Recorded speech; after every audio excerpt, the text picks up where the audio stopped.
अस्सलामुअलैकुम, I am Haseeb Yusuf. Discharge tube experiment. Sir William crooks ने ये एक एक्सपेरिमेंट किया।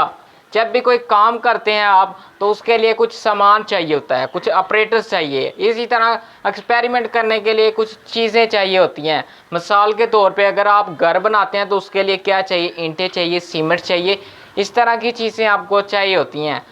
इस एक्सपेरिमेंट के लिए जो 4 चीज़ें चाहिए थी, उनमें नंबर 1 है ग्लास ट्यूब चाहिए थी एक, और नंबर 2 उसमें 2 इलेक्ट्रोड चाहिए थे, एक वैक्यूम पंप चाहिए था, और साथ में एक बैटरी चाहिए थी।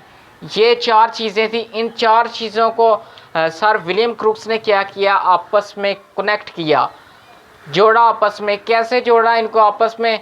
डिस्चार्ज ट्यूब के अंदर उसने 2 इलेक्ट्रोड, मेटालिक इलेक्ट्रोड, यानी कि मेटल की 2, कह लें कि पत्रियों की सूरत पे 2 इलेक्ट्रोड अटैच किए। वो अटैच किए तो इस तरह अटैच किए कि उनके एक सिरे के साथ जो बैटरी का पॉजिटिव टर्मिनल है वो कनेक्ट किया, और दूसरे सिरे के साथ बैटरी का नेगेटिव टर्मिनल आपस में कनेक्ट किया।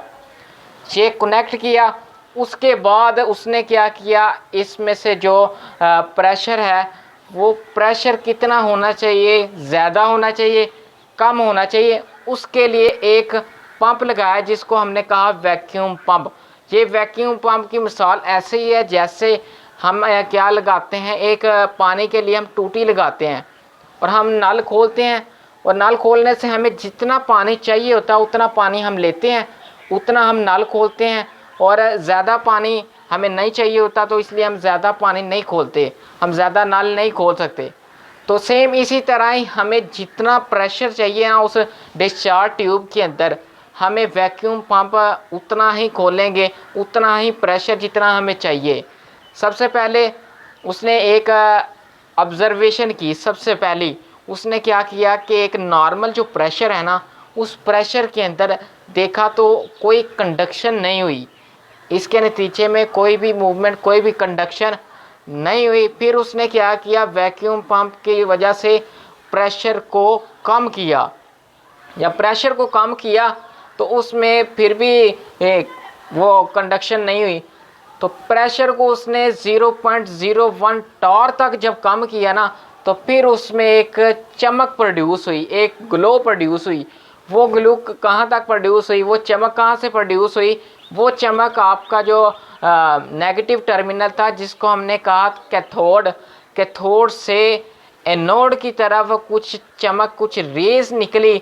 वो रेज नेगेटिव रेज इसलिए कहलाई क्योंकि वो उसके ऊपर नेगेटिव चार्ज था कैथोड के ऊपर। कैथोड से वो मूव कर रही थी पॉजिटिव टर्मिनल यानी एनोड की तरफ, तो इसलिए वो एक चमक जो रेज की प्रोड्यूस हुई। तो इस सारे को उसने नाम दे दिया कैथोड रेज का। और ये इसका नाम जो है, वो नाम 3 तरह के इसके नाम है। एक इसका नाम है कैथोड रे एक्सपेरिमेंट, नंबर 2 इसका नाम है negative discovery of negative rays, number 3 इसका नाम है डिस्कवरी ऑफ इलेक्ट्रॉन।